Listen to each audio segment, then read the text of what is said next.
আচার্য চাণক্য তার চাণক্যনীতি গ্রন্থে একটি অত্যন্ত স্পষ্ট এবং গভীর বিষয় তুলে ধরেছেন। মূর্খদের সাথে তর্ক করা, সমালোচকদের জবাব দেওয়া এবং নিচু লোকেদের সাথে তর্ক করা বুদ্ধিমানের লক্ষণ নয়, বরং মূর্খতার লক্ষণ। এবং আজকের সময় এটি বোঝার সবচেয়ে গুরুত্বপূর্ণ বিষয়, কারণ আজকের পৃথিবীতে আমরা প্রতিদিন অসংখ্য নেতিবাচকতা, উত্তেজনা এবং দ্বন্দ্বের মধ্যে আটকা পড়ে থাকি। সবাই আমাদের নিচু নামাতে, বিভ্রান্ত করতে এবং আমাদের শক্তি চুরি করার চেষ্টা করে। এমন পরিস্থিতিতে যদি আপনি জানেন না কখন এবং কিভাবে উপেক্ষা করবেন, তাহলে আপনি ধীরে ধীরে জীবনের আসল দৌড়ে হেরে যাবেন। কিন্তু যারা উপেক্ষা করার শিল্পে দক্ষ তারাই এগিয়ে যায়, যারা তাদের লক্ষ্যের উপর মনোযোগ বজায় রাখে এবং আসল খেলোয়াড় হয়ে ওঠে। আজ আমি আপনাদের জন্য উপেক্ষা করার 8টি শক্তিশালী উপায় নিয়ে এসেছি। হ্যাঁ, শুধু উপেক্ষা করবেন না, বরং এমনভাবে উপেক্ষা করুন যাতে লোকেরা আপনার পিছনে ছুটতে বাধ্য হয়। এই পদ্ধতিগুলি অবলম্বন করলে আপনি কেবল আপনার মানসিক শান্তি বজায় রাখবেন না, বরং এমন লোকদের ভিড় থেকেও আলাদা হয়ে উঠবেন যারা সর্বদা প্রতিটি ছোটখাটো বিষয়ে বিরক্ত থাকে। তারা প্রতিক্রিয়া দেখায় এবং নিজেদেরকে বিভ্রান্ত করে রাখে, যারা প্রতিবার তর্ক বিতর্কে ঝাঁপিয়ে পড়ে, সব কিছুতেই প্রতিক্রিয়া দেখায় এবং তাদের শক্তি নষ্ট করে। কিন্তু তুমি আলাদা হবে। তুমি ভিড়ের ঊর্ধ্বে উঠবে এবং তোমার জীবনের সফলতার পথ স্বয়ংক্রিয়ভাবে খুলে যাবে। তাই বন্ধুরা, আজ আমি তোমাকে উপেক্ষা করা শেখার কিছু শক্তিশালী উপায় বলবো, এবং যারা এই দক্ষতা অর্জন করেছে তারা তাদের জীবনের খেলাকে বদলে গেছে বলে মনে করবে। ভিডিওটি শেষ অবধি দেখতে ভুলো না, কারণ শেষে আমি তোমাকে একটি বোনাস পয়েন্ট দেব, যা তোমাকে সারা জীবন ভালোভাবে কাজে লাগবে না, বরং এই পৃথিবীর বোকাদের ভিড় থেকেও আলাদা করবে। একটি শ্রেণী আলাদা বা দক্ষতা নিয়ে কাজ করার বা শ্রেণী আলাদা করতে একটি স্বতন্ত্র পরিচয় তৈরি করবে। তাই বন্ধুরা, আসুন আমাদের প্রথম অভ্যাস দিয়ে শুরু করি। অভ্যাস নম্বর 1, যদি তুমি উপেক্ষা করতে শিখতে চাও, তাহলে তোমাকে প্রথমে বুঝতে হবে যে পুরো খেলাটি তোমার মনে। আমরা সকলেই জীবনে অনেকবার ব্যর্থতার মুখোমুখি হই, তা সে পরীক্ষায় ফেল হোক, ব্যবসায় ক্ষতি হোক, অথবা সম্পর্কের ফাটল হোক। এমন সময় আমাদের মনে সংগ্রাম শুরু হয়। বাহ্যিক পরিস্থিতি আমাদের হতাশ করে এবং আমাদের ভেতরের মন অস্থির হয়ে ওঠে। হতাশা এবং নেতিবাচকতা থেকে আমাদের বের করে আনার জন্য আমাদের তখন একটি দৃঢ় মানসিকতা এবং ইতিবাচক চিন্তাভাবনার প্রয়োজন। এখানেই চাণক্যের নীতি অত্যন্ত কার্যকরী প্রমাণিত হয়। চাণক্য তার লেখায় বারবার জোর দিয়েছিলেন যে একজন ব্যক্তির মনের অবস্থা তার সবচেয়ে বড় শক্তি এবং দুর্বলতা। তিনি বলেছিলেন যে মনকে নিয়ন্ত্রণ করা সবচেয়ে বড় শিল্প। যদি আপনি আপনার মনকে নেতিবাচক চিন্তাভাবনা থেকে মুক্ত রাখেন, তাহলে আপনি প্রতিটি পরিস্থিতিতে স্থিতিশীল থাকতে সক্ষম হবেন। অতএব প্রথমত আপনাকে বুঝতে হবে যে পৃথিবী সবসময় আপনার ইচ্ছে অনুযায়ী চলবে না, সবাই আপনাকে বুঝতে পারবে না, এবং প্রতিটি পরিস্থিতি আপনার প্রত্যাশা মতো হবে না। এমন পরিস্থিতিতে যদি আপনি সব কিছুর উপর মনোনিবেশ করেন, তাহলে আপনি ক্লান্ত হয়ে পড়বেন। অতএব জিনিস এবং মানুষকে উপেক্ষা করা শেখা গুরুত্বপূর্ণ। চাণক্যের নীতি আরও বলে যে কখনো কখনো দ্বন্দ্ব বা বিবাদ এড়ানো বুদ্ধিমানের কাজ। অপ্রয়োজনীয় দ্বন্দ্ব এবং বিষাক্ততা থেকে দূরে থাকা সফলতা এবং মানসিক শান্তির জন্য অপরিহার্য। যখন আপনি নেতিবাচক বিষয়গুলিকে উপেক্ষা করেন, তখন আপনি আপনার শক্তিকে ইতিবাচক কিছুতে নিয়ন্ত্রণ করতে পারেন। এটি ইতিবাচকতার আসল শক্তি। আপনার মন শান্ত থাকে এবং আপনি আপনার লক্ষ্যগুলিতে মনোনিবেশ করতে সক্ষম হন। আমাদের জীবনে এমন অনেক কিছু আসে যা আমরা পছন্দ করি না, কিন্তু আমাদের সেগুলো নিয়েই বাঁচতে হয়। চাণক্য গোলাপ এবং কাঁটার উদাহরণ ব্যবহার করেন। প্রতিটি গোলাপেই কাঁটা থাকে। আপনি যতই চেষ্টা করুন না কেন, কাঁটাগুলো সম্পূর্ণরূপে দূর করতে পারবেন না, তবে সেগুলো এড়িয়ে ফুলের কাছে পৌঁছানো সম্ভব। এটি সমাজ, সম্পর্ক এবং জীবনের পরিস্থিতির ক্ষেত্রেও প্রযোজ্য। কিছু অসুবিধা এবং বাধা আসবে, কিন্তু তুমি তাদের সাথে লড়াই করার পরিবর্তে তাদের এড়াতে শিখুন। এইভাবে আপনি আপনার শক্তি এবং সময় নষ্ট করবেন না। ভিডিওর শুরুতে আমি উল্লেখ করেছি যে বিশৃঙ্খলা থেকে নিজেকে দূরে সরিয়ে রাখা আরও গুরুত্বপূর্ণ। আজকাল প্রচুর তথ্য, মানুষের কথাবার্তা এবং নেতিবাচকতা রয়েছে। প্রতিটি মন্দের বিরুদ্ধে লড়াই করার চেষ্টা করলে আপনার সমস্ত শক্তি নিঃশেষ হয়ে যাবে। চাণক্য তার নীতিতে আরও ব্যাখ্যা করেছেন যে একজন জ্ঞানী ব্যক্তি হলেন যিনি অপ্রয়োজনীয় দ্বন্দ্বে জড়িয়ে পড়েন বা তিনি তার শক্তি সঠিক দিকে ব্যবহার করেন এবং সময় সাশ্রয় করেন। ইতিবাচক মনোভাব বজায় রাখুন এবং শুধুমাত্র ইতিবাচক দিকে মনোনিবেশ করুন। অতএব আপনার এই ধরনের পরিস্থিতি এবং বিষাক্ত মানুষদের এড়িয়ে চলতে শেখা উচিত। একবার ব্যর্থ হলেও হতাশায় হাল ছেড়ে দেবেন না। চাণক্যের নীতিতে বলা হয়েছে যে বারবার পড়ে যাওয়ার পরেও যে উঠে দাঁড়ায় সেই বিজয়ী। তোমার মনকে এতটা ইতিবাচক রাখো যে ব্যর্থতা তোমার জন্য শেষ না হয়ে নতুন শুরুর অনুপ্রেরণা হয়ে ওঠে। বোতাম টিপে হাল ছেড়ে দেওয়া সহজ, কিন্তু সফলতার জন্য ধারাবাহিক প্রচেষ্টা এবং ইতিবাচক চিন্তাভাবনা প্রয়োজন। এই পুরো প্রক্রিয়ায় একটি ইতিবাচক মনোভাব গুরুত্বপূর্ণ ভূমিকা পালন করে। যখন তুমি জিনিসগুলিকে উপেক্ষা করতে শেখো, তখন তুমি তোমার মনে শান্তি আনবে এবং তোমার জীবনকে আরও ভালো দিক নির্দেশনা দেবে। চাণক্যের নীতি আমাদের শেখায় যে মনের শক্তির চেয়ে বড় শক্তি আর কিছু নেই। যখন তুমি তোমার মনকে নিয়ন্ত্রণ করো, তখন কোনো বাহ্যিক বাধা তোমাকে পরাজিত করতে পারবে না। এটাই তোমার সবচেয়ে বড় সফলতার চাবিকাঠি। দ্বিতীয় অভ্যাস, সবার প্রতি সাড়া দিও না, সময়ে উত্তর দেবে। সব কিছুর প্রতি সাড়া দেওয়া জরুরি নয়। কখনো কখনো সাড়া না দিয়ে বরং প্রদর্শন করা আরও গুরুত্বপূর্ণ। অনেকে তোমাকে উত্তেজিত করে বলবে, তুমি কিছুই করতে পারবে না, এটা তোমার ক্ষমতার বাইরে, তুমি অনিবার্যভাবে ব্যর্থ হবে। কিন্তু এই জিনিসগুলির উত্তর কথা দিয়ে দেওয়া হয় না, কর্ম দিয়ে দেওয়া হয়। চাণক্য নীতি স্পষ্ট বলে যে সময়ের চেয়ে বড় উত্তর আর কিছু নেই। অর্থাৎ যারা তোমাকে ছোট করে দেখে তাদের সময়ই পতন ঘটাবে। যদি তুমি ধৈর্য এবং কঠোর পরিশ্রমের সাথে এগিয়ে যেতে থাকো, তাহলে চাণক্য আরও বলেছিলেন যে সবচেয়ে জ্ঞানী ব্যক্তি হলো সেই ব্যক্তি যে অর্থহীন তর্ক থেকে দূরে থাকে এবং তাদের লক্ষ্যের দিকে মনোনিবেশ করে। আজ তারা তোমাকে নিয়ে হাসতে পারে, কিন্তু আগামী দিন তারা তোমার প্রশংসা করবে। যদি তুমি তাদের উত্তরে জড়িয়ে না পড়ো এবং তোমার কাজে মনোনিবেশ করো, তাহলে এই নীরবতা, এই শান্তি সবচেয়ে ভালো উত্তর। যদি তুমি সাড়া দিতে চাও, তাহলে তোমার কাজের সাথে সাড়া দাও, সফলতায় সাড়া দাও। তোমার BMW, তোমার বাড়ি, তোমার পরিচয় তোমার উত্তর হবে। মানুষ কথা বলতেই থাকবে, কিন্তু তুমি কেবল তাদের উপেক্ষা করো এবং বড় হও। এটাই চাণক্যের নীতি। সময় নষ্ট না করে তোমার লক্ষ্যের দিকে এগিয়ে যাও। কুকুর ঘেউ ঘেউ করবে, কিন্তু তোমার হাত এগিয়ে যেতে থাকবে। তাই পরের বার যখন কেউ বলবে তুমি কিছুই করতে পারবে না, তখন শুধু হেসো এবং মনে মনে ভাবো, আমার সফলতাই তোমাকে উত্তর দেবে। তারপর চুপচাপ কাজে লেগে পড়ো। যদি এই বিষয়টি সত্যিই তোমার সাথে অনুরণিত হয়, তাহলে নিচে কমেন্ট করুন এবং আমাদের বলুন যে তুমি কখনো তোমার নীরবতার সাথে কাউকে সাড়া দিয়েছো কিনা। আর হ্যাঁ, এরকম আরও গভীর এবং শক্তিশালী অন্তর্দৃষ্টির জন্য সাবস্ক্রাইব করতে ভুলবেন না, কারণ পরবর্তী প্রতিটি বিষয় আপনাকে বাক্সের বাইরে চিন্তা করার ক্ষমতা দেবে। কম কথা বলো, কিন্তু এমনভাবে কথা বলো যাতে পুরো বিশ্ব শুনতে না পারে। অভ্যাস নম্বর 3, জীবনে ইতিবাচক থাকা যতটা গুরুত্বপূর্ণ, না বলাও ততটাই গুরুত্বপূর্ণ। আরও ভদ্র এবং সরল মানুষরা প্রায়শই না বলতে কষ্ট পায়। তারা যে কোনো কিছুতে রাজি হয়, ভেবে আমি তোমার জন্য এটা করব, এবং পরে তারা দুঃখিত হয়ে পড়ে, ভাবছে কেন আমাদের মতো ভালো মানুষের সাথে খারাপ জিনিস ঘটে। হ্যাঁ, ভালো মানুষের সাথে খারাপ জিনিস ঘটে। কেন হবে না? চাণক্য নীতিতেও এটি স্পষ্ট। চাণক্য ব্যাখ্যা করেছেন যে একজন ব্যক্তির নিজস্ব সীমা নির্ধারণ করা উচিত, কারণ সীমা ছাড়াই লোকেরা আপনার সমালোচনা করবে। তারা দুর্বলতাগুলিকে কাজে লাগায়। তিনি বলেছিলেন যে অন্যদের উপেক্ষা করা এবং প্রয়োজনে না বলা এমন একটি কলা যা কেবল জ্ঞানী ব্যক্তিরাই আয়ত্ত করতে পারেন। যারা সব কিছুতে হ্যাঁ বলে, তারা শেষ পর্যন্ত অন্যদের বোঝা হয়ে যায় এবং নিজের জন্য বাঁচতে ভুলে যায়। এটি আমাদের শেখায় যে তোমার সীমানা নির্ধারণ করা, তোমার শক্তিকে চিনতে পারা এবং অন্যের স্বার্থের কাছে নতি স্বীকার করা এড়িয়ে চলা গুরুত্বপূর্ণ। যদি তুমি সবাইকে তোমাকে দায়িত্ব দিতে দাও, তাহলে তুমি অবশেষে মুখ থুবড়ে পড়বে। এমন বোঝা বহন করা সহজ নয়, এবং মানুষ তোমার দুর্বলতা কাজে লাগাতে প্রস্তুত। তুমি যখনই হার মেনে নাও, তখনই তারা তোমার ঘাড় কেটে ফেলার চেষ্টা করবে এবং তারপর বলবে যে তোমাকে কাটাতে তারা পছন্দ করেনি। চাণক্যের নীতিতে আরও বলা হয়েছে যে একজন জ্ঞানী ব্যক্তি হলেন তিনি যে অন্যের নির্দেশের কাছে নতি স্বীকার করেন না, বরং তাদের ভেতরের কণ্ঠস্বর শোনেন। যদি তুমি কাউকে উপেক্ষা করো, তাহলে তারা তোমার শান্তি নষ্ট করতে পারবে না। উপেক্ষা করার জন্য কোনো পদক্ষেপের প্রয়োজন হয় না। তোমাকে শুধু শান্ত, নীরব থাকতে হবে এবং তোমার শক্তি সঞ্চয় করতে হবে। এমনকি প্রাণীদেরও ঠিক অন্যার সম্পর্কে কিছুটা ধারণা আছে। যদি কিছু ভুল হয়, তাহলে তা অস্বীকার করতে হবে। এটা কোনো লজ্জা নেই, এটা কোনো দুর্বলতা নয়। চাণক্যের নীতিগুলি আরও শিক্ষা দেয় যে যারা তাদের সীমা নির্ধারণ করতে পারে এবং সঠিক এবং ভুলের মধ্যে পার্থক্য করতে পারে, কেবল তারাই জীবনে সফল হয়। ভুলকে ভুল বলায় কোনো ক্ষতি নেই, বরং এটি আত্মসম্মানের লক্ষণ। তুমি কি অন্যদের জন্য এই পৃথিবীতে এসেছ? তুমি কি কেবল অন্যদের খুশি করার জন্যই জন্মেছ? তোমার কি কোনো অস্তিত্ব নেই?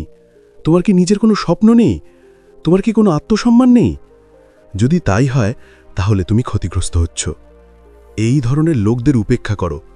তারা তোমার আত্মীয় হোক বা বন্ধু, যারা তোমাকে ধ্বংস করতে পারে তাদের সাথে কখনো হাত মেলাও না। চাণক্য বলেছিলেন যে তোমার জীবনসঙ্গী, তোমার বন্ধু, তোমার মিত্র এবং তোমার শত্রুকে চিনতে পারা সবচেয়ে গুরুত্বপূর্ণ। তোমার শক্তি জানো এবং তোমার সীমা নির্ধারণ করো। প্রতিটি সফল ব্যক্তি প্রতিদিন তাদের ভয়, অলসতা, নিদ্রাহীন রাত এবং আরামের অঞ্চল উপেক্ষা করতে শেখে। তারা সবকিছুকে না বলতে শেখে, যাতে তারা তাদের জীবনের সত্যিকারের সফলতা এবং শান্তি খুঁজে পেতে পারে। সরল হওয়ার চেষ্টা করো না, জ্ঞান এবং শক্তি নিয়ে এগিয়ে যাও। 4 নম্বর অভ্যাস, ছেড়ে দিতে শেখো। এগিয়ে যাওয়ার কি গুরুত্ব? আমি বলি যে এগিয়ে যাওয়ার জন্য অনেক কিছু ছেড়ে দেওয়া গুরুত্বপূর্ণ। যখন তুমি অটো, ট্যাক্সি, ট্রেনে ভ্রমণ করো, আমরা অনেক লাগেজ বহন করি, তাই না? কিন্তু যখন তুমি উড়ো, তখন তোমার লাগেজ সীমিত থাকে। কেন? কারণ একটি নির্দিষ্ট পরিমাণের পরে, একটি নির্দিষ্ট ওজনের পরে তোমাকে তোমার লাগেজের জন্য আলাদাভাবে টাকা দিতে হবে। কেন? তোমাকে বাতাসে উড়তে হবে, তাই জ্বালানি বেশি হবে এবং বোঝা ভারী হবে। অতএব যদি তুমি জীবনে উঁচুতে উঠতে চাও, তাহলে তোমাকে হালকা হতে হবে। যদি তুমি জীবনে উঠতে চাও, যদি তুমি সফলভাবে উঠতে চাও, তাহলে তোমাকে তোমার মন থেকে অনেক কিছু সরিয়ে ফেলতে হবে। চাণক্যনীতি আরও শিক্ষা দেয় যে একজন ব্যক্তির উচিত এমন সমস্ত জিনিস, চিন্তাভাবনা এবং অভ্যাস ত্যাগ করা যা তার অগ্রগতির পথে বাধা সৃষ্টি করে। চাণক্য বলেছিলেন যে কোনো ভারী বোঝা নিয়ে এগিয়ে যাওয়া অসম্ভব, সেটা মানসিক হোক বা শারীরিক। যে ব্যক্তি তার মন থেকে অপ্রয়োজনীয় চিন্তাভাবনা, নৈতিকতা এবং অপ্রয়োজনীয় উদ্বেগ দূর করে, কেবল সেই ব্যক্তিই জীবনে অনেক উচ্চতায় পৌঁছতে পারে। চাণক্য স্পষ্টভাবে লিখেছেন যে যারা অতীতের বোঝা, মানুষের সমালোচনা এবং অপ্রয়োজনীয় পরচর্চা ছেড়ে যায়, তারাই সত্যিকারের অর্থে মুক্ত এবং সফল। তোমার চারপাশের মানুষ কি বলছে? তোমার সম্পর্কে কে মন্তব্য করছে? তোমার সমস্যা কি? সমস্যাটা কি? জীবনে এই সবই সাধারণ, কিন্তু চাণক্যের নীতি আমাদের শেখায় যে আমরা এই জিনিসগুলি ত্যাগ করে আমাদের লক্ষ্যের দিকে মনোযোগ করতে, আমাদের মন থেকে সেই নৈতিক চিন্তাভাবনা এবং ধারণাগুলি দূর করতে হবে। তবেই আমরা উঠতে পারব। আমরা আমাদের চিন্তাভাবনা যত হালকা রাখব, ততই আমরা উঁচুতে উঠতে পারব। তাই পুরনো চিন্তাভাবনা ত্যাগ করতে শিখুন। পুরনো ভয়, অন্যের কথা তোমার অগ্রগতিতে বাধা। চাণক্য বলেছেন যে একজন সফল ব্যক্তি হলেন তিনি, যিনি তার মনকে হালকা রাখেন এবং সর্বদা নতুন সুযোগের জন্য উন্মুক্ত থাকেন। তবেই আপনি জীবনে এগিয়ে যেতে পারবেন এবং আপনার স্বপ্ন পূরণ করতে পারবেন। 5 নম্বর অভ্যাস, সবকিছু ব্যাখ্যা করবেন না, ব্যাখ্যা করা বন্ধ করুন। যদি আপনি ক্রমাগত অন্যদের কাছে সবকিছু ব্যাখ্যা করেন, বিশ্বাস করুন আপনি নিজেকে দুর্বল করে ফেলছেন।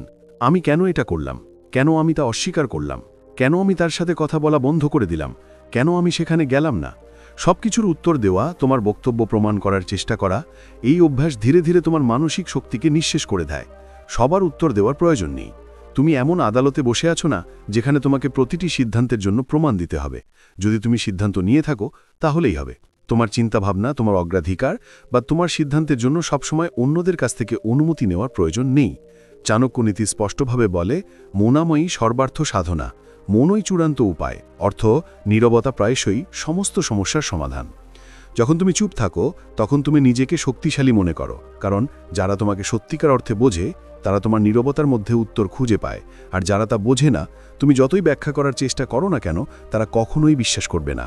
তাই প্রথমত বুঝতে হবে যে তোমার ব্যাখ্যা দেওয়া বন্ধ করা উচিত। সবার উত্তর দেওয়া বন্ধ করো। সবাইকে খুশি রাখার দরকার নেই, কারণ তা করার মাধ্যমে তুমি নিজেকে বিরক্ত করতে শুরু করো।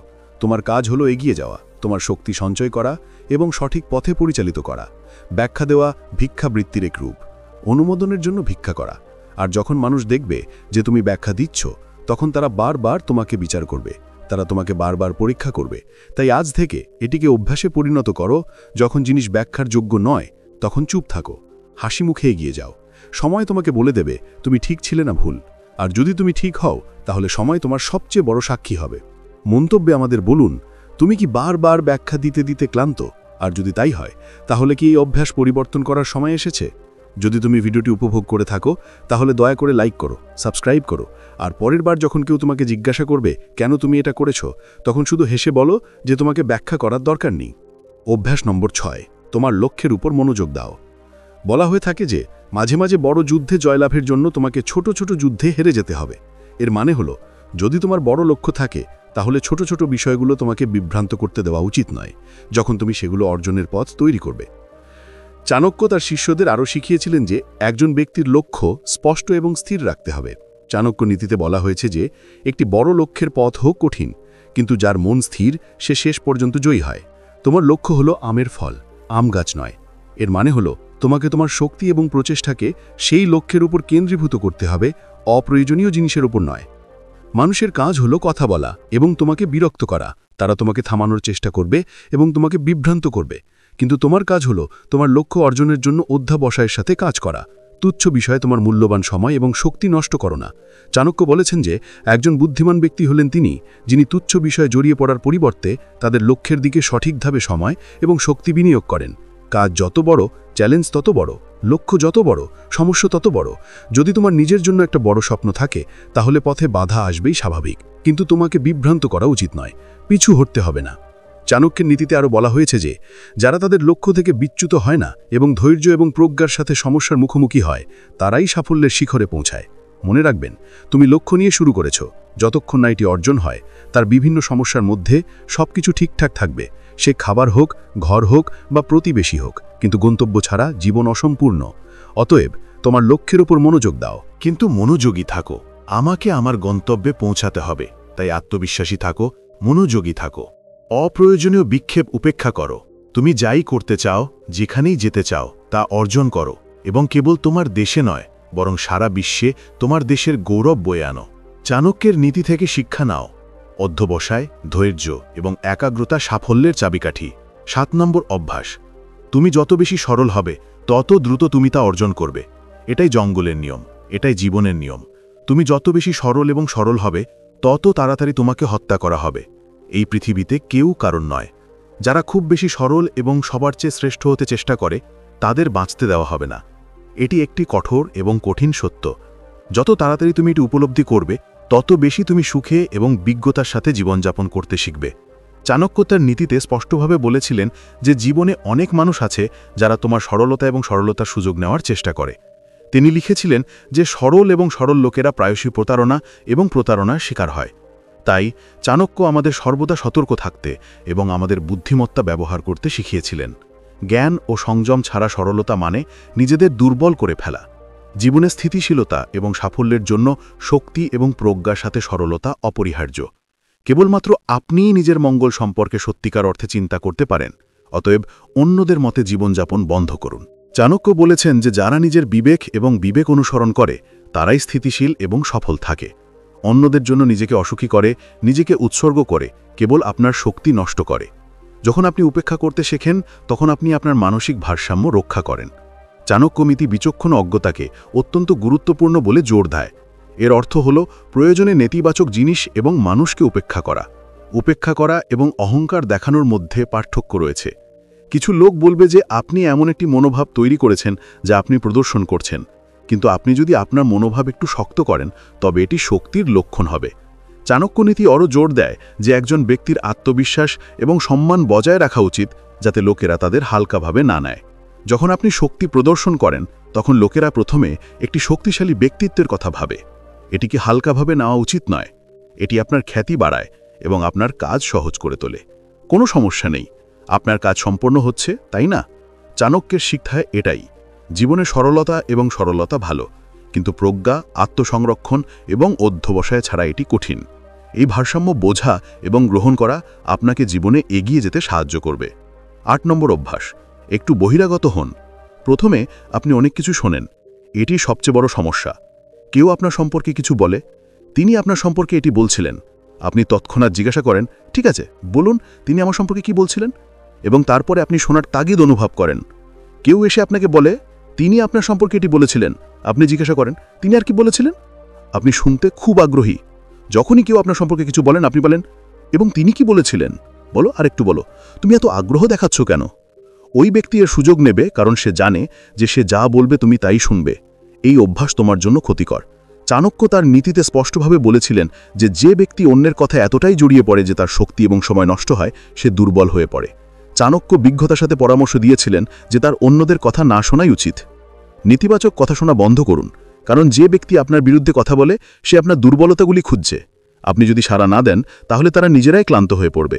আপনি যদি শুরুতেই বলতেন যে বন্ধু এটা থাকতে দাও, আমি জানি আমি কি, তুমি নিজের কাজে মনোযোগ দাও, আমি আমার ব্যাপারে যত্ন নেব, তাহলে তারা 20 মিনিটও নষ্ট করার সাহস করত না। তাহলে আপনি আরও 20 ঘন্টা নষ্ট করবেন। চাণক্য বলেছেন যে একজন ব্যক্তির তার চিন্তাভাবনা এবং সময় সম্পর্কে সচেতন হওয়া উচিত। তোমার মূল্য দেওয়া উচিত। অপ্রয়োজনীয় বিষয়ে জড়িয়ে পড়ে তোমার মানসিক ও আবেগগত সম্পদ নষ্ট করো না। তোমার অনুমতি ছাড়া এই পৃথিবীতে কেউ তোমাকে হেয় করতে পারবে না। তোমাকে নিজেই সিদ্ধান্ত নিতে হবে যে তুমি কাকে তোমার জীবনে ঢুকতে দেবে আর কাকে বাদ দেবে। যদি তুমি কথা বলা বন্ধ করে দাও এবং কেউ ক্রমাগত বকবক করতে থাকে, তাহলে মনোযোগও দিও না। কিছুক্ষণ পর তারা ভাববে আমি কার সাথে কথা বলছি। ভুলে যাও, এটা অপ্রাসঙ্গিক। আমি কি করতে পারি? তারা তোমাকে উপেক্ষা করতে শুরু করবে। আর এটাই আসল শক্তি, অন্যদের নেতিবাচকতা উপেক্ষা করে তোমার পথে অবিচল থাকা। বোনাস পয়েন্ট, তুমি যত বেশি কথা বলবে তুমি তত সস্তায় বিক্রি হবে। আজকের বিশ্বের সবচেয়ে বড় ভুল ধারণা হলো যে তুমি যদি নিজেকে বারবার ব্যাখ্যা করো, মানুষ তোমাকে বুঝতে পারবে। বিপরীতটি সত্য। যে ব্যক্তি বারবার নিজেকে ব্যাখ্যা করে, সব কিছুর উত্তর দেয় এবং অন্যদের ব্যাখ্যা দিতে থাকে, সে ধীরে ধীরে মূল্য হারায়। মানুষ তাদের কথা গুরুত্ব সহকারে নেওয়া বন্ধ করে দেয়, কারণ তারা সর্বদা নিজেকে উপলব্ধ করে ফেলেছে। ভেবে দেখো, কখন তুমি একটি ব্র্যান্ডের মূল্য চিনতে পারো? যখন এটি প্রতিটি দোকানে দেখা যায়, অথবা কখন এটি বিরল, যখন এটি একটি সীমিত সংস্করণ। মানুষের ক্ষেত্রেও একই কথা প্রযোজ্য। যদি আপনি ক্রমাগত লোকেদের কাছে প্রমাণ করার চেষ্টা করেন যে আপনি সঠিক, আমাকে ভুল বুঝবেন না, আমি ইচ্ছাকৃতভাবে এটি করিনি, তাহলে আপনি নিজের কথার অবমূল্যায়ন করছেন। চুপ থাকা এবং সবকিছুকে স্থির থাকতে দেওয়া পরিপক্কতার লক্ষণ। চাণক্য নীতি স্পষ্টভাবে বলে যে মৌনম সর্বার্থ সাধনা, অর্থাৎ নীরবতাই সর্বোত্তম উপায়, যার অর্থ কখনো কখনো নীরবতাই সর্বোত্তম উত্তর। কারণ আপনি যখন কথা বলেন না, তখন অন্য ব্যক্তি ভাবতে বাধ্য হয় তারা কেন কিছু বলেনি। এই সাসপেন্স আপনার শক্তি হয়ে ওঠে। সোশ্যাল মিডিয়ার জগতে সবাই কথা বলছে, ন্যায্যতা প্রমাণ করছে, প্রবণতা ধরার চেষ্টা করছে, কিন্তু যে ব্যক্তি একটু চুপ থাকে, একটু অভ্যন্তরীণ প্রচেষ্টা করে এবং কম দৃশ্যমান হয়, সে আসলে সবচেয়ে শক্তিশালী বলে মনে হয়। কেন? কারণ তাদের উপস্থিতি বিরল, এবং যা বিরল তা সর্বদা মূল্যবান। তাই পরের বার যখন কেউ আপনাকে বলে, আরে সে আপনার সম্পর্কে এটি বলছিল, আপনি কেন উত্তর দেননি, হেসে বলুন, আমার উত্তরই আমার সাফল্য। অন্যদের ব্যাখ্যা করার কোনো প্রয়োজন নেই। মনে রাখবেন, নীরবতা কখনো কখনো আপনার সবচেয়ে জোরে স্বর, এবং যে বারবার নিজেকে ব্যাখ্যা করে সে নিজের আত্মমর্যাদা হ্রাস করে। যদি আপনি এই ভিডিওটি উপভোগ করে থাকেন, তাহলে লাইক এবং সাবস্ক্রাইব করতে ভুলবেন না। নতুন ভিডিও সম্পর্কে সবার আগে জানতে বেল আইকনটি টিপুন। কোন অভ্যেসটি আপনার জন্য সবচেয়ে বেশি সহায়ক হয়েছে তা কমেন্টে আমাদের জানান। আসুন একসাথে আমাদের জীবনকে আরও উন্নত করি। ধন্যবাদ।